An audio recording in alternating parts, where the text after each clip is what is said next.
Lake Bonneville, a massive prehistoric lake, is now a series of beautiful valleys.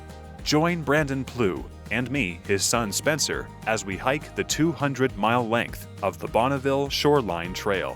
Discover its rich history, plan for its completion, and explore its state today.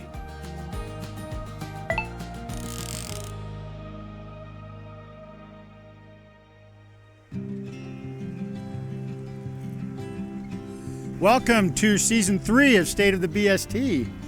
We are technically still in Davis County, but we did make it under I-84 here, and we wanted to look at kind of what the next step is here to complete more of the trail here at the crossing the Weber River. So thought this would be a great place to talk to the person who's really spearheading this project. So this is Geoff Ellis.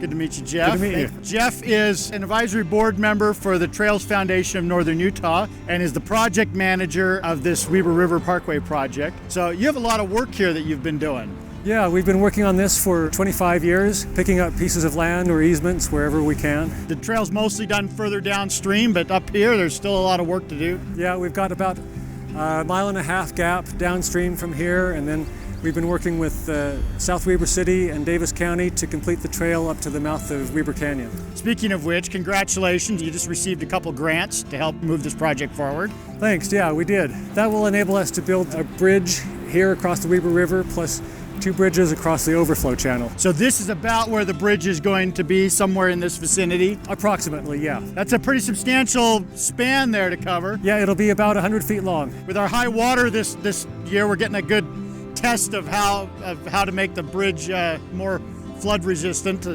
Hopefully you get a good base there. Yeah, we really are. Every time the river floods, it teaches us something. Well, speaking of that, you've done a lot of work just downstream of here to help the river be more flood resilient. So why don't we go down and take a look at some of the work you've been doing? Okay.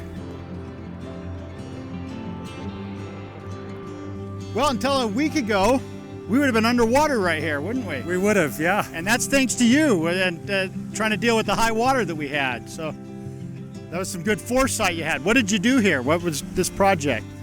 We built what's called a grade control structure in the river. That's kind of a line of boulders. So those rapids there.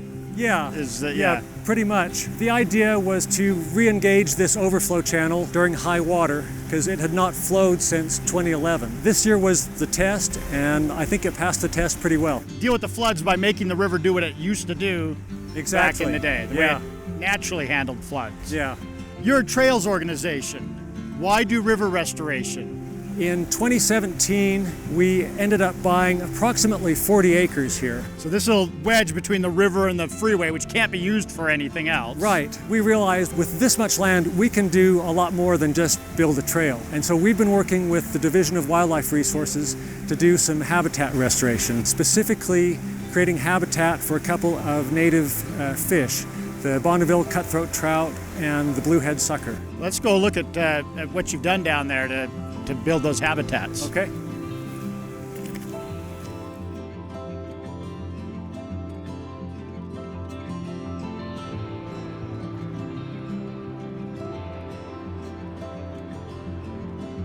Boy, this section of the river right here looks a lot more natural than it does in a lot of other places, but that's a trick, isn't it?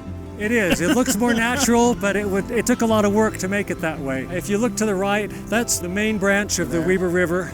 This part going to the left didn't used to exist. We built that in 2020. We built a side channel to the river to create habitat for juvenile fish. It's designed to have a mix of deep and shallow water, and it has 4 side pockets that provide them kind of with a place to hang out and a place to survive and grow bigger. That's what restoration should look like. It should look like you restored it back to its natural state. So yeah. Congratulations. Thank you. Well, let's go actually hit some trail. All right.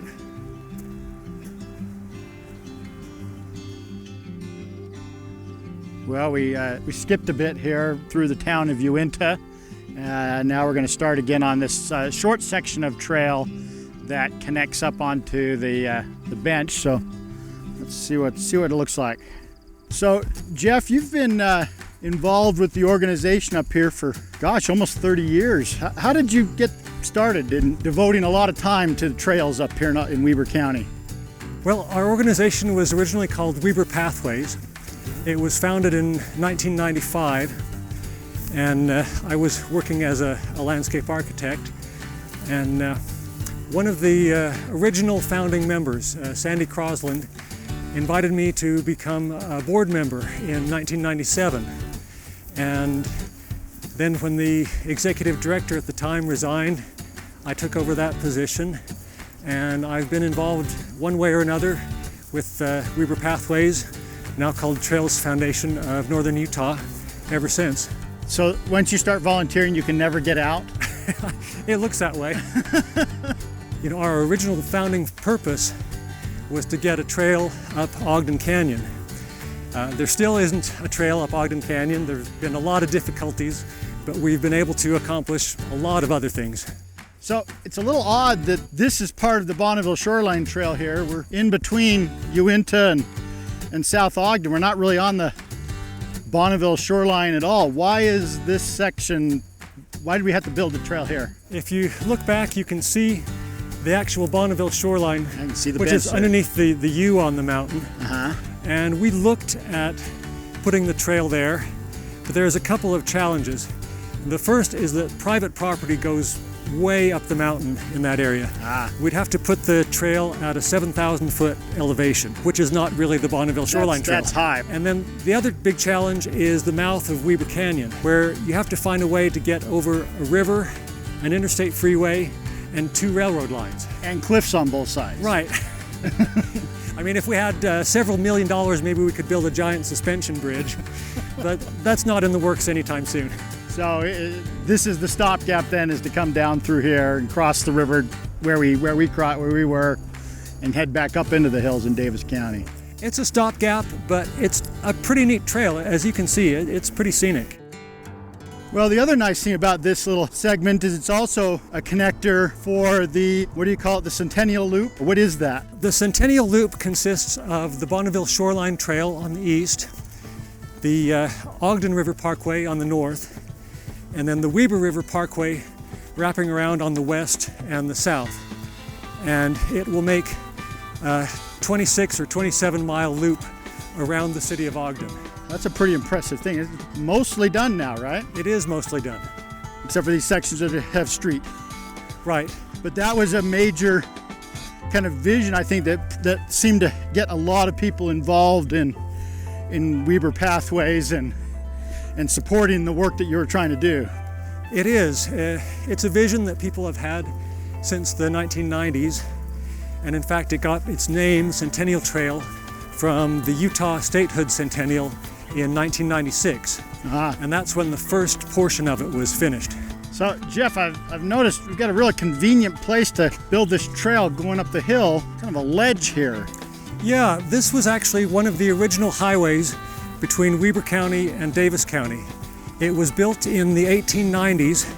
It was laid out at a nice, smooth 8% grade so that horses could pull wagons up it. And contrary to popular belief, this was not the Lincoln Highway, but it did connect with the Lincoln Highway farther south, and it connected to what's now Harrison Boulevard on the north. Then in the 1950s, they built Highway 89 in its present form. Harrison. And which connects to Harrison and Washington. And then they abandoned this road. It makes a perfect trail now. Yeah, so as late as the 1950s, this was still a road. Yeah, as far as I know. Oh, here we are, the end. It's nice of this church to let the trail go through their property.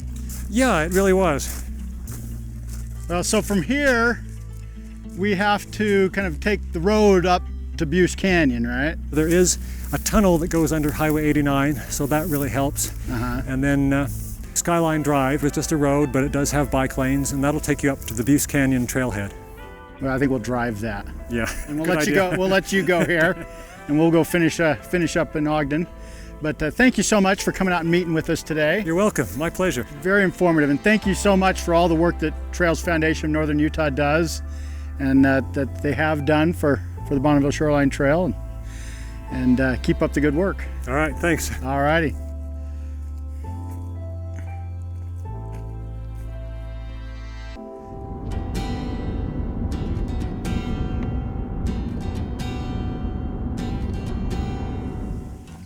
Well, after that little drive, we're able to get back on the rail Bonneville Shoreline Trail here at Butte Canyon, which sounds like it's still flowing pretty strong right now.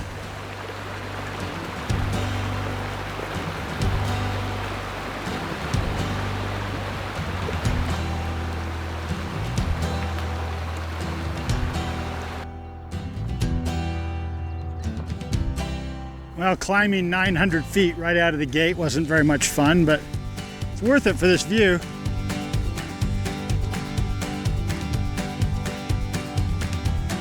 Well, it's easy to see from up here that very, very flat delta formed by the Weber River flowing into Lake Bonneville is an excellent place for an Air Force base. By the way, contrary to popular belief, Hill Air Force Base is not named because it's on a hill. It's also not named for the Confederate war general. It's actually named for a guy named Pete Hill, who was a test pilot back in the 30s and was killed test piloting what would become the B-19 bomber. And this base is named in his honor. Very pretty campus down there, Weber State University with its iconic bell tower. Weber State has a little different history than some of the other schools we've passed by. It started off back in the late 1800s as the Ogden Stake Academy, built by the LDS Church when they were building a bunch of these academies, basically high schools, around the state. But over time, as the state developed a public school system, they gradually phased out the church schools until in 1931, the church sold the last couple, including Weber State and Dixie College down in St. George, to the state to become state schools. And for a while it was a 2-year community college, and then it became a 4-year college, and now it is a full university with graduate programs.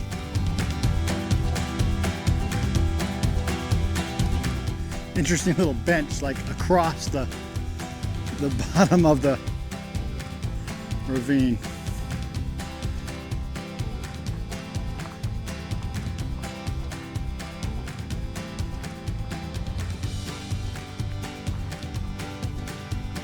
Well, after that significant climb and even more significant drop, we are now back on the actual Lake Bonneville shoreline bench again. This is actually one of the oldest sections of the trail outside of Salt Lake City.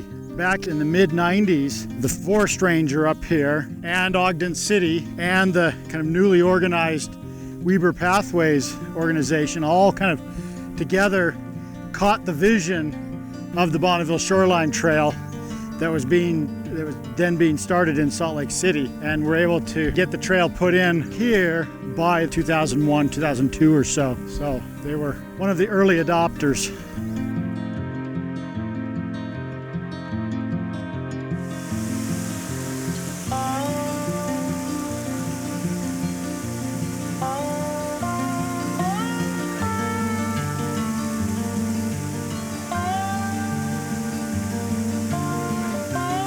Looks like we got a bit of an erosion problem here in Strong's Canyon.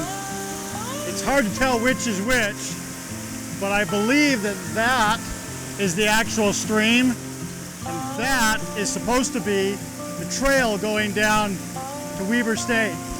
And clearly the river has just taken over both of them. We've talked about these a number of times during our trek, but this is definitely the most intact example I've ever seen of one of these old pioneer-era wooden pipelines. It's amazing that they built these things that long ago out of wood, and that it actually held water.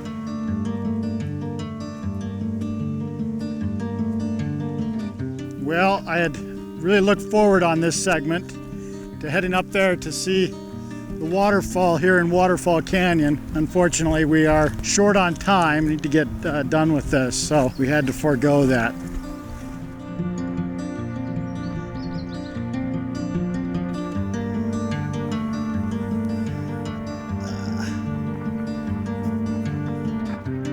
I really like Ogden. It has a very different feel, very, very different vibe than most Utah towns. Even though it was originally built by Mormon pioneers, like everywhere else, it has the same grid pattern to the city, but it grew up as a railroad town. The junction here of several railroads on the main transcontinental railroad. And so that brought in a much more diverse economy, like all the grain elevators there, and a much more diverse population. And so the downtown, to me, feels much more like a Midwestern town, railroad town, cattle town, than it does like an old Mormon Utah town. And I really like having just a different feel like that. Down here, the building in the tan there is Ogden High School, which is one of the few and probably the most substantial example of Art Deco architecture in Utah from the 1930s when it was built. Beautiful old building. You probably can't read the sign here, but shout out to TR Guest Ranch, who is one of the many private landowners who have been gracious enough to allow the Bonneville Shoreline Trail to pass through their property. We hope for her to have more of that. Can I just say, Weber County has some of the nicest trail signage that we have seen yet.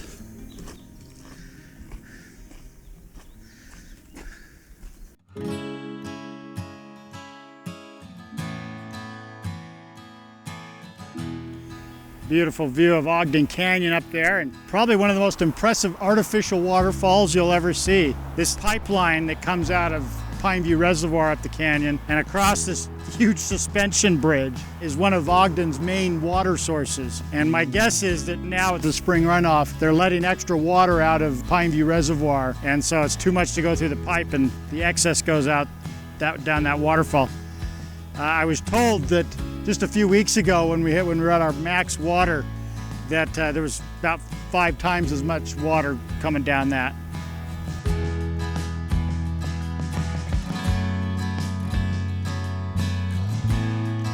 Well, this has been a great hike today.